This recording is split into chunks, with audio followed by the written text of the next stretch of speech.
জুলাই আগস্টে আওয়ামী লীগ পতনে যারা কাঁধে কাঁধ মিলিয়ে অংশগ্রহণ করেছিলেন তাদের মধ্যে একটা বড় অংশ তো অবশ্যই নারী ছিলেন, কিন্তু তার মধ্যে একটা বড় অংশ মনে করছে যে নারীদের ঘরে ফিরে যেতে হবে। শুরু হয়েছে মোরাল পুলিশিং, নানা রকম ভাবে বলা হইতেছে যে এইটা করা যাবে এইটা করা যাবে না। জাতীয় নাগরিক কমিটির কি এই ব্যাপারে একটা সুস্পষ্ট অবস্থান আছে যে আসলে বাংলাদেশে মেয়েরা কিভাবে চলবে, কিভাবে ফিরবে, কি করবে, সে ব্যাপারে কি আপনাদের কোনো মানে আলাদা দৃষ্টিভঙ্গি আছে যে এইভাবে করতে হবে, চলতে হবে? সেটা কিরকম? অবশ্যই এখানে আমরা বারবার একনলেজ করছি যে এই অভ্যুত্থানের মধ্য দিয়ে আমরা চারটি ধাপে আমরা যদি দেখি যে অভ্যুত্থানের মধ্যে নারীদের অংশগ্রহণ কি মাত্রায় ছিল। প্রথমত 14ই জুলাই বাংলাদেশে আওয়ামী লীগ তার ফ্যাসিস্ট কাঠামো প্রতিষ্ঠা করার জন্য যেই ন্যারেটিভ স্ট্যাবলিশ করেছিল সেই ন্যারেটিভকে ভেঙে হলের মেয়েরা বেরিয়ে এসেছিল। এটা ছিল তার প্রথম রাজনৈতিক স্ফুরণ। এইটার মাধ্যমে এই ন্যারেটিভকে ভাঙার মাধ্যমেই আসলে এই অভ্যুত্থান সংগঠিত হওয়ার মুখে এসে আমরা দাঁড়িয়েছিলাম। পরবর্তীতে আমরা যখন অভ্যুত্থান সংগঠিত হতে দেখি তখন আমরা নারীদেরকে দেখি একদম সম্মুখ যোদ্ধা হিসেবে, নট পিছনে কোনো ব্যাকগ্রাউন্ডে কোনো কিছুই না, একদম ফ্রন্টলাইন ওয়ারিয়ার হিসেবে। এবং তার পরবর্তীতে একই সাথে ওই অভ্যুত্থানের সময় আমরা কেয়ারার, প্রোভাইডার এবং শেল্টার গিভার হিসেবে আমরা তাদেরকে দেখেছি। এবং এখানে আমরা এখন পর্যন্ত 3টা ভাগ দেখলাম, কিন্তু অভ্যুত্থানের পরে অভূতপূর্ব ভাবে আমরা দেখেছি যে যেই নারীরা সম্মুখ ভাগে যোদ্ধা হিসেবে ছিলেন, কেয়ারার, প্রোভাইডার ছিলেন, তারা নিজস্ব ট্রমাটাইজিং যে জায়গাটা তার ছিল, আমরা সকলেই এক ধরনের ট্রমাটাইজিং জায়গায় ছিলাম। কিন্তু আমাদের বাংলাদেশের নারী শিক্ষার্থীরা এবং অনেক ক্ষেত্রে বয়স্ক এবং গৃহিণী নারীরা ঘর থেকে বেরিয়ে এসে তারা এই যে আহত এবং শহীদদের লিস্টটা করেছেন, আমি একটু শেষ করি খালেদ ভাই, তারা লিস্ট গুলো করেছেন এবং তাদের ট্রমাটাইজিং যে এক্সপিরিয়েন্স সেটাকে উতরে গিয়ে তারা এই লিস্ট গুলো করেছেন। তাদের সাহায্যেই বেসিক্যালি এখন যে রাষ্ট্রীয় পদক্ষেপে যে লিস্টটা করা হচ্ছে তাদের যে বেসিক স্ট্রাকচার ছিল সেটার উপরে দাঁড়িয়ে কিন্তু এটা করা হয়েছে।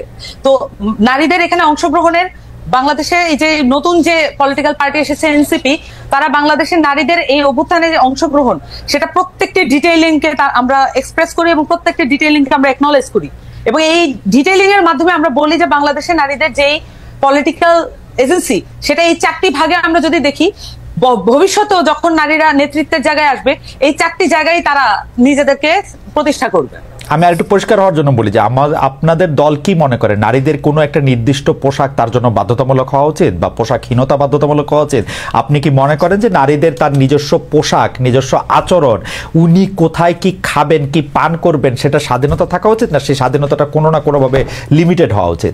মনে করেন যে যেহেতু আপনাদের দলটা নতুন করে আত্মপ্রকাশ করছে, এই দলের আদর্শ এবং নানাবিধ বিষয়বুদ্ধি তাত্ত্বিকভাবে অনেকটা জায়গা হতে পারে, আমরা যদি স্পেসিফিক এই জায়গাটার মধ্যে থেকে আসি যে আপনারা কি মনে করেন যে নারীর একটা নির্দিষ্ট চেহারা থাকা উচিত এবং সেটা কোনো না কোনোভাবে পুরুষদের থেকে আলাদা হওয়া উচিত?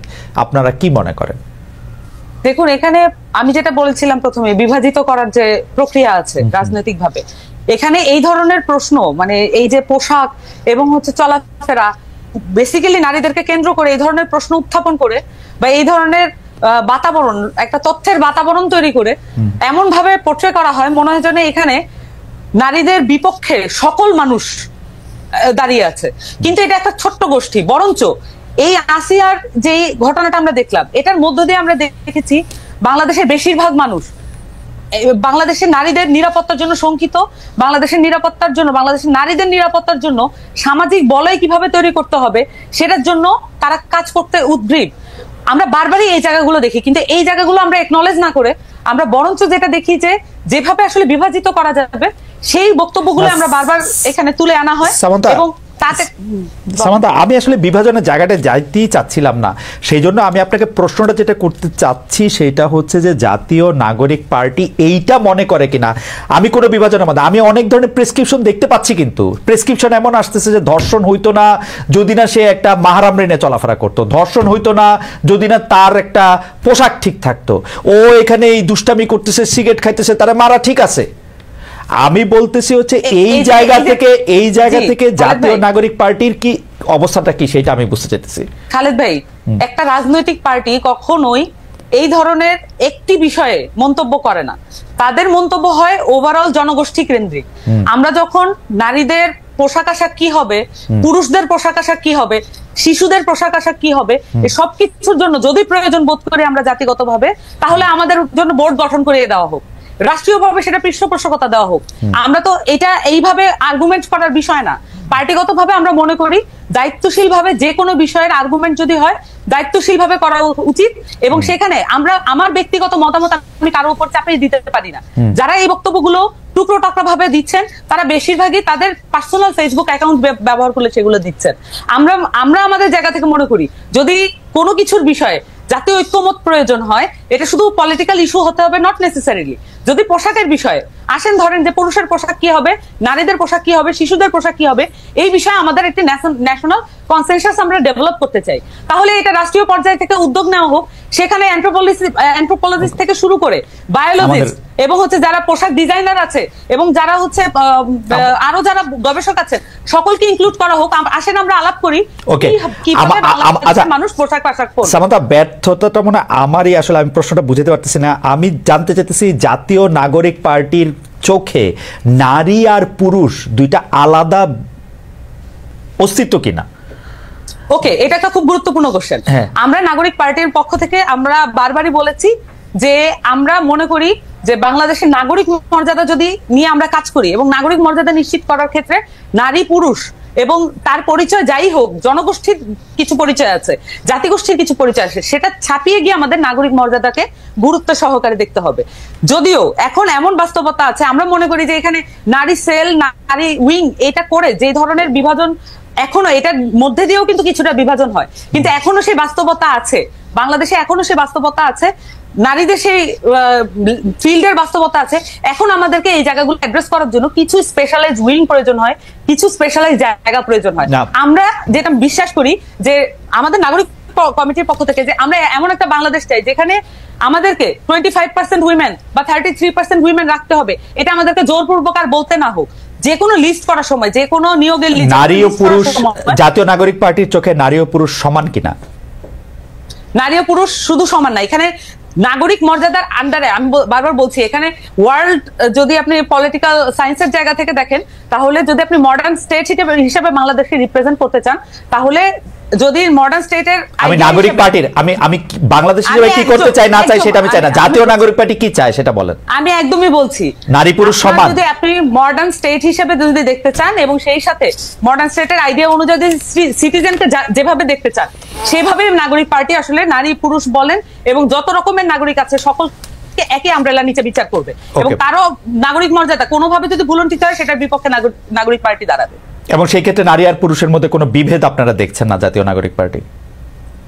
আমি বলেছি এখানে বাস্তবতা আছে, আমি বারবার বলেছি এখানে বাস্তবতা আছে। এখনো আমার কি মনে হয় যে 2025 সালে, সামান্তা 2025 সালে আসে কি প্রশ্নটা এত কঠিন যে এটা আসলে বাইনারিতে জবাব দেওয়া যায় না যে নারী আর পুরুষ সমান কি সমান না? ভাই আমি এটা বাইনারি পলিটিক্স এর মধ্যে আজকে 53 বছর ধরে আমরা আছি, বাইনারি পলিটিক্স এর মধ্যে আমরা 53 বছর ধরে আছি। আমি আপনাকে প্রশ্ন করেছি নারী আর পুরুষ আপনি সমান দেখেন কিনা আপনার পার্টির চোখে? এই বাইনারিতে আপনি আসতে পারবেন না, এই বাইনারিতে আপনি আসতে পারবেন না।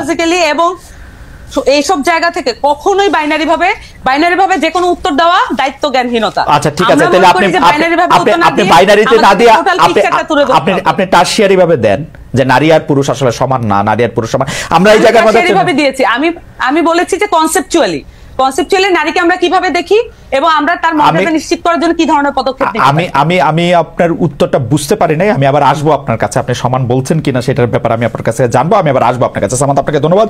আমি ডক্টর রেজওয়ানা করিম স্নিগ্ধা আপনার কাছে জানতে চাইবো যে জুলাই আগস্ট আন্দোলনে নারীদের বড় বড় ভূমিকার কথা বলি, কিন্তু তারপর দৃশ্যপট অন্যরকম। আমরা কিন্তু একদম স্পেসিফিকলি ডক্টর স্নিগ্ধা আপনি এটা নিয়ে কাজ করেছেন, আমরা এটা নিয়ে অনেক কথা বলেছি। নারীদের মর্যাদার কথা এখন যারা বিরোধী দলে থেকে বলছে, বিশেষ করে আওয়ামী সমর্থক যাদের মধ্যে থেকে তারা বলেছে, সেই আমলেও আমরা নারীদেরকে নানাভাবে হেনস্থা হতে দেখেছি, নারীদের মর্যাদা আমরা ভুলুণ্ঠিত হতে দেখেছি, নারীদেরকে সবসময় আমরা একটা সেকেন্ড সিটিজেন হিসেবে দেখেছি। আমাদের একটা আলাদা একটা আশা ছিল যে নতুন রাজনৈতিক বন্দোবস্তে হয়তো বিষয়টা অ্যাড্রেস করা হবে, কিন্তু আমি জানি না যে সামান্তার বক্তব্যে আপনি আসলে খুব কনভিন্স হলেন কিনা। আমি কিন্তু দেখতে পাচ্ছি যে নতুন রাজনৈতিক বন্দোবস্ত আসলে নারীদের জায়গা আমি ঠিক সমান জায়গায় তো দেখতে, মানে আমি দেখতে ব্যর্থ হচ্ছি। এখন আপনারা শিক্ষক হিসাবে অ্যাবসলিউটলি এই জিনিসটা আপনি পড়ান, এইটা হিসাবে আপনি বিষয়টা কিভাবে দেখেন আমি একটু জানতে চাইবো আপনার কাছে। ডক্টর স্নিগ্ধা। অনেক ধন্যবাদ খালেদ আপনাকে এবং সামান্তাকেও শুভেচ্ছা।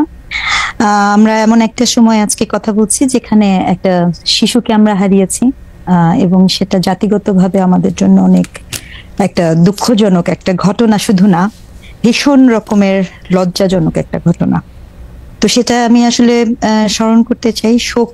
এই শোকটা, যে শিশুর মা হারিয়েছে, তার সন্তানকে মা হারিয়েছে, তার প্রতি আমার অদ্ভুত রকমের একটা শোক হচ্ছে। সেখান থেকে কথাটা বলা শুরু করছে আর কি, যে এই 2025-এ দাঁড়িয়ে আমি বাংলাদেশে কেন, পুরো পৃথিবী, আমি এটা খুব স্পষ্ট করতে চাই যে নারীর প্রতি সহিংসতা, নারীর প্রতি অসমতার যে বয়ান, সেটা কোনো প্রকার ক্ষমতা কেন্দ্রিক বা কোনো রেজিম কেন্দ্রিক না।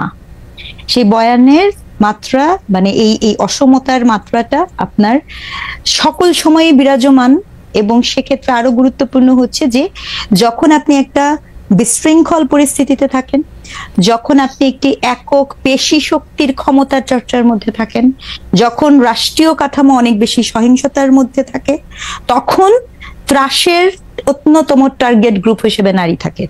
সেক্ষেত্রে এখানে আমার বলতে বিন্দুমাত্র দ্বিধা নাই, আলাপটা কিন্তু ইকুইটির, আলাপটা ইকুয়ালিটির থেকেও সবচেয়ে বড় ইকুইটির, যেখানে আমার এমন নারী বান্ধব পরিবেশই নাই।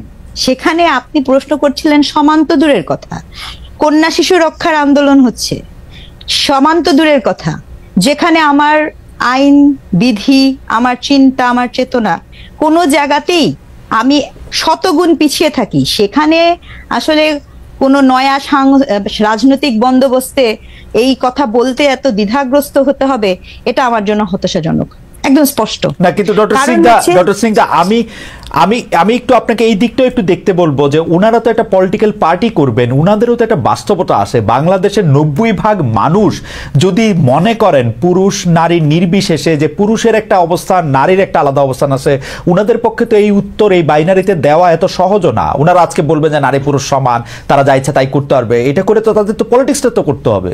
তারা কেমনে করবে এই পলিটিক্স যখন মানুষ না চায়? আপনারা শিক্ষক হিসেবে যখন আমরা বিশ্ববিদ্যালয়ের ছাত্রছাত্রীদের মধ্যেও যখন এটা 70% লোক না চান, এটা ওরা পলিটিক্সটা কেমনে করবেন এটার মধ্যে থেকে? আচ্ছা, না দেখেন, আমি আবারও বলছি যে যা ইচ্ছা তাইয়ের গল্প না, গল্পটা হচ্ছে আমার অধিকারের গল্প, রাষ্ট্রপক্ষের কাছে দাবির গল্প। ঠিক আছে, আপনি পৃথিবীতে শিক্ষা ব্যবস্থা, সভ্যতা যদি সবাই পপুলিস্ট আচরণ করা শুরু করে, তখন কিন্তু সভ্যতা আগায় না। আর রাজনীতি কিন্তু, আমরা কিন্তু নয়া রাজনৈতিক বন্দোবস্তের কথা বলছিলাম, আমরা কিন্তু ওই বস্তা পচা পুরনো রাজনৈতিক বন্দোবস্তের কাছে এই ধরনের কিছু প্রত্যাশা করি নাই। নয়া রাজনৈতিক যে বন্দোবস্ত, সেই বন্দোবস্ত হবার কথা ছিল বরঞ্চ এটা ন্যায্যতার হিস্যার। আর ন্যায্যতা হিস্যার কথাই আপনি বলতে পারেন না এখন পর্যন্ত এই বাংলাদেশে। কেন আপনি যে প্রশ্নটা করেছেন, এখানে শুধু আমি নাগরিক পার্টি কেন বলবো, কেন এই নয়া বন্দোবস্তে, এই ইন্টারিম গভর্নমেন্টের ক্ষেত্রে প্রতিটি রাজনৈতিক দল, প্রতিটি ধর্মভিত্তিক সংগঠন নারীর প্রতি তাদের দৃষ্টিভঙ্গি কি হবে সে বিষয়ে স্পষ্ট অবস্থান দেন না? আমরা এটা কেন জানতে পারবো না? একদম স্পষ্ট, আমি একদম স্পষ্ট করে জানতে চাই। আমাকে একটা কথা বলতেই হবে, কি হেতু কারণে যে দেশে আপনি গণপ্রজাতন্ত্রী বাংলাদেশে আমি বসবাস করি, যে দেশের সকল আইন শৃঙ্খলা আপনি রাষ্ট্রায়ত্ত আইন শৃঙ্খলার অধীনে রাখেন, কেবল এবং কেবলমাত্র পারিবারিক আইনটাকে আপনি ধর্মভিত্তিক আইনের মধ্যে সীমায়িত রেখেছেন। আপনি এখন বলতে পারেন ব্রিটিশ কোর্টের কথা, কিন্তু আমি আপনাকে বলে দিই সেই 200 বছর পুরানো কোর্টের লয়ের কথা দিয়ে তো চলবে না। আপনাকে আমি এটাও বলতে চাই, শুধুমাত্র আপনার সংখ্যাগরিষ্ঠ শব্দটা ব্যবহার করছি, সংখ্যাগরিষ্ঠের পারিবারিক ধর্মীয় অনুভূতিতে আঘাত না আনার কারণে আপনি পারিবারিক আইন করে রেখেছেন, যার দায় বহন করতে হয় এদেশের সনাতন নারীদেরকে, এদেশের খ্রিস্টান নারীদেরকে, এদেশের বুদ্ধিস্ট নারীদেরকে। কি কারণে? যদি এই কথা বলার সততা না থাকে, যদি এই অসমতার বিপক্ষে, অন্যায়ের বিপক্ষে কথা বলার সাহসিকতা না থাকে, তাহলে আর নয়া রাজনৈতিক বন্দোবস্ত কাকে? না ডক্টর সিং দা, এইটা তো আপনি আপনার জায়গা থেকে এটা একটা প্রয়োজন, বাস্তবতা বা সংখ্যাগরিষ্ঠের বিরুদ্ধে বিরুদ্ধে গিয়ে বা সংখ্যাগরিষ্ঠ যদি পছন্দ না করে সেটা কথা বলতেছেন, কিন্তু আপনার কাছে কি মনে হয় না যাদেরকে আপনি ভিকটিম ভাবতেছেন, যে আমি যদি সম্পত্তি বা পারিবারিক উত্তরাধিকারটা দিয়ে যদি বলি, তাদের মধ্যেকার 80% 90% 100% মানুষ যদি মনে করে যে না ঠিক আছে, তাহলে তো সেটা আপনি কি উপর দিকে চাপিয়ে দেওয়ার চেষ্টা করছেন কিনা, উপর থেকে চাপিয়ে দেওয়ার চেষ্টা করছেন কিনা, তারা যদি মনে করে যে ঠিক আছে? আচ্ছা, আমি কোনো কিছু চাপিয়ে দেওয়ার চেষ্টা করছি না। দেখেন, গ্যালিলিও অনেকবার বলেছে পৃথিবী সূর্যের চারপাশে ঘুরে, এজন্য গ্যালিলিওকে আপনি গৃহবন্দী করেছেন, তাই বলে সত্যটা পরিবর্তন হয়ে যায় না। ব্যাপারটা চাপানোর না, ব্যাপারটা বোধের। যেমন মনে করেন, আমি আপনাকে একটা সিম্পল উদাহরণ দিই। আপনি বলছিলেন সম্পত্তি, সম্পত্তি তো পরের কথা। আপনি দেখেন সনাতন হিন্দু আইনে একজন নারী যতই নির্যাতিত হোক, শুধুমাত্র এই পারিবারিক আইনি ধারা, এখন মনে করেন যে হিন্দু নারী, তার জন্য তো মানে ইন্ডিয়া একটা আইডিয়াল হতে পারে, তারা তো ওখান থেকে সরে এসেছে। সে একটা ডিভোর্স নিবে, নির্যাতনের শিকার হয়ে সে একটা ডিভোর্স নিবে, সেই ডিভোর্সও সে নিতে পারছে না, বিকজ আপনি সেটা করতে দিচ্ছেন না। মানে আমি উত্তরাধিকারের প্রশ্নে আমি পরে আসি। আরে ভাই, যেটুকু আছে, আপনি যদি এখন রিসার্চের ডাটা নেন, ততটুকু যদি অধিকার নারীরা পেত, তাহলে তো আমি শুকরিয়া আদায় করতাম। কিন্তু ঘটনাটা তো সেটা না, আলাপটা, গল্পটা কিন্তু সেটা না। গল্পটা হচ্ছে একটা পক্ষের সাথে কন্টিনিউয়াস সিস্টেমেটিক আকারে, আবারও বলছি, কাঠামোগত আকারে রাষ্ট্রীয়ভাবে যখন বৈষম্য করা হয়, গল্পটা কিন্তু সেখানে। আপনি কি জানেন যে এই যে শুধু সনাতন না, আমি আপনাকে এটাও বলি, খ্রিস্টান নারী পর্যন্ত আপনার করতে পারছে না। তাহলে এখানে তো আমার দেশে তো এই মানুষগুলোও আছে। আপনি মনে করেন অনেক নির্যাতনের শিকার হবেন, তাও আপনি এটা করতে পারবেন না। আরো আমি আপনাকে বলি, আপনি এই কাঠামোর মধ্যে, এই যে আজকে আমি দেখছিলাম যে ঘটনাটা আজকে ঘটেছে, এই বিষয় নিয়ে হয়তো বা পরে আরো বিস্তারিত কথা বলার সুযোগ হবে। দেখেন, এই যে ধর্ষণের শাস্তি নিয়ে কথাবার্তা বলছেন, এটা তো ধর্ষণ না, এটা তো attempt to murder, it's murder case. গল্প ওখানে শেষ, এটা নিয়ে আমরা ভিন্ন আলাপ করতে পারি। আমার প্রশ্ন হচ্ছে, এইসব এগুলো না, প্রতিটা জিনিস অনুভূতির রাজনীতিকীকরণ। আমি আবার রিপিট করছি শব্দটা, আপনি একটা অনুভূতির পলিটিক্স করছেন, এরকম কিন্তু শুধু একটা ঘটনা না, ইতিমধ্যে আপনার কাছে যে ডাটা থাকে, রাইট। আপনি ঠিকই বলেছেন ডক্টর স্নিগ্ধা। আমরা কিন্তু দেখি যে যেসব দেশে আইন কানুন আছে বলে আমরা জানি, সেসব দেশের মধ্যেও কিন্তু আসলে এই ধরনের ঘটনা অনেক ঘটে, কিন্তু নাগরিকরা এক ধরনের শান্তিতে থাকে যে এই ধরনের ঘটনা ঘটিয়ে কেউ পার পাবে না, এরকম ঘটনা যাতে রোধ করা যায়, সেজন্য বাচ্চাদের প্রতি সহিংসতা যাতে দূর করা যায়, সেজন্য আসলে অনেক স্টিং অপারেশন হয়, তাদের অনেক শাস্তি হয়, তাদের আসলে যে একবার ধরা পড়ে সে সামাজিক এবং আইনগত ভাবে খুবই অপাঙ্ক্তেয় লোকে পরিণত হয়, তার জন্য সারা জীবনের এটা। কিন্তু বাংলাদেশে এইটা আমরা দেখি না কেন? আমি এই প্রশ্নটা আপনাকে করে রাখতে চাই যে বাংলাদেশের মানুষের মধ্যে এই ফিলিংটা নাই কেন যে রাষ্ট্র এটাকে ঠিক করবে? একটা পক্ষকে কেন বলতে হয় যে কোরআনের ল দিয়ে যদি ধর্ষণের আইনের বিচার করা যাইতো বা নারীর প্রতি সহিংসতা হলে এটা থাকতো না? আরেক পক্ষকে কেন বলতে হয় যে একটা সামারি ট্রায়াল করতে হবে, যেখানে বাংলাদেশের মতো একটা দেশে? আপনি এইটা আমাদের যদি একটু বলেন, আমরা একই প্রশ্নে আসলে মানে কাছাকাছি প্রশ্নে আমরা সামান্তার কাছে যাব, যে আসলে এই যে এরকম একটা ঘটনার পরে এই যে প্রতিবাদ, এই যে আন্দোলন, এইটার মধ্যে আসলে নাগরিক পার্টি এটাকে কিভাবে দেখে, সামান্তা এটাকে কিভাবে দেখে, এবং আমরা আপনার কাছেও জানতে চাইবো যে প্রফেসর স্নিগ্ধা, যে এটা আসলে কি করা উচিত, আইডিয়ালটা আসলে কি করা উচিত?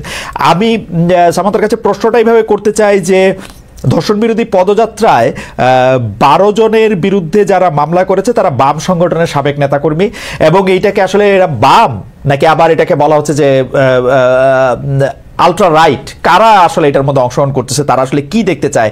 মোরাল পুলিশিংটাকে আসলে জাতীয় নাগরিক পার্টি আসলে কিভাবে দেখতেছে? মোরাল পুলিশিং এর মধ্যে কিন্তু শুধু নারী নাই সামান্ত, আপনি জানেন আমি গতকাল দেখতেছিলাম যে বাংলাদেশে একটা জেলায় প্রকাশ্যে ভিডিও করে একটা লোক খাচ্ছেন, তাকে বের করে এসে কান ধরে উঠা বসা করা হচ্ছে।